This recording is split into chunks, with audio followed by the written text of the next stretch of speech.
Alright, this video is going to cover section 3.4 on polynomial functions, and really all we're going to look at in this section really is the end behavior of the graphs of the polynomial functions. So we've already talked about quadratic functions, and we know that they have x squared, alright, to make them quadratic, and we learned that if x was positive, or the leading coefficient was positive, then our parabola should open up. And if the leading coefficient was negative, alright, then our parabola should open down. And now that information holds true for all polynomials where the exponent is even. So this would work for x to the 4th, x to the 6th, x to the 8th, so on and so forth. Alright, and then my coefficient is positive. So that might be x, that might be 2x, that might be 5x to the 8th. All of those have positive coefficients and even exponents. So that's the same as what we already learned when we talked about quadratic ones with the x squared. So if it has an even exponent, 2, 4, 6, 8, 10, 12, and it has a positive coefficient, then it's going to open down. If it's an open up, I said that wrong. Open up. If it's an even exponent, all right, x squared, x to the 4th, x to the 6th, x to the 8th, but the leading coefficient is negative, so like negative, negative 2, negative 5, or negative 9, whatever the case may be, if it's negative, then it's going to open down. So this information is something that you should already know, and not something that really you should have to relearn. Just knowing that it also works for x to the 4th, 6, 8, 10, 12, so any even exponent. Now, if my exponent is odd, and we're talking about the leading term, the very first term in our polynomial, alright, if its exponent is odd, that would be 1, 3, 5, 7, so 1, 3, 5, 7, 9, 11, 13, so on and so forth, alright, and your coefficient is positive, then your end behavior of your graph should look like this: the left side down, the right side up. Alright, so if you have an odd exponent with a positive coefficient, then your graph should have the left side going down and the right side going up. If you have an odd exponent, but this time the leading coefficient is negative,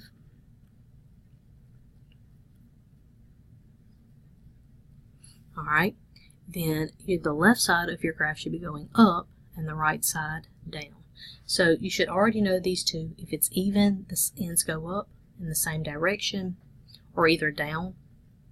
And then if it's odd, either the left side is down, right side up, or left side up, right side down. Alright, so let's take a look at some graphs below and try and match them to their function. Alright, so looking at number 1, we're only concerned with the very first term, the leading term. And so, as long as your terms are in descending order by exponent, that very first term is your leading one. So you're looking at the highest exponent. Alright, the exponent is known as n. So in this one, n would be 4. And then a is our leading coefficient, and that would be 1. So I have an even exponent and a positive coefficient. Even exponent, positive coefficient. So with an even exponent, the ends should be pointing in the same direction. Since it is positive, they should both be pointing up. So if I look at my choices of graphs down here, A, B, C, or D, C is the option where both ends of the graph are pointing up. Alright, when I look at number 2, looking at the leading term, that's all I'm concerned with. N is 6 and A is negative 1. Alright, so I have an even exponent. That tells me that both ends should be pointing in the same direction. And then my A is negative. That means they should both be pointing down. So when I look at my choices A, B, or D, that choice is A. Both ends are pointing downward. All right, when I look at number 3, N is 3 and A is also 3. Since N is odd, one end should be pointing down, one end pointing up. So I look to A to decide what that is. Since A is positive, the left is down, the right side up. And so between B and D, B's left side is going down, right side pointing up. All right, looking at number 4, my N is 7, my A is -1. Since my exponent or N is odd, then one end should be pointing up, one end pointing down. Since my A is negative, that means the right side should be down, the left side up, and so that leaves me option D. All right, so if we look at these graphs over here, we're not really going to have this information on the test, but I want you to see it anyway. If I want to graph this function, all right, I can pick values and fill them in. Now this is a cubic function, and so if you were to look in your parent functions, all right, you would see,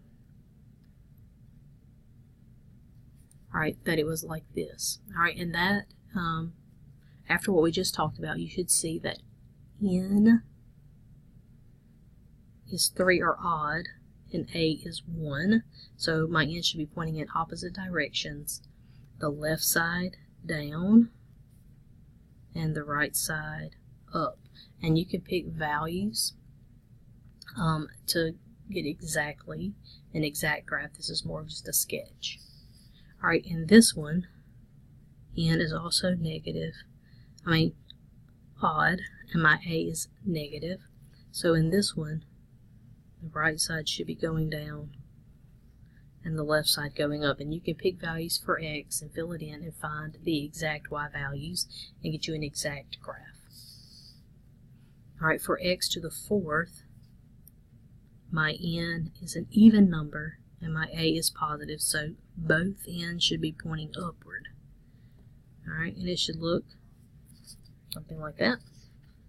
It'll be a skinny parabola.